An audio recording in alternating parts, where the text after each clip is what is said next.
แม่เอ้ยสะอ่อนหางเครื่องหนาเวทีเด้ขอขอบใจเด้อพิเศษก็คือทางเจ้าภาพเจ้าสถานเนาะอยู่ไสเนาะเจ้าภาพเนาะ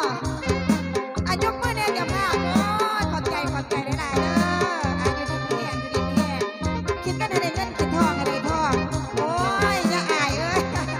เอาบายเอาบ้ามันยืนความเจ็บจะใส่ความใครจะสุมีสุขีมีไส้มีไม่เรียนไม่แล้วสุขูสุขคนก็แล้วกัน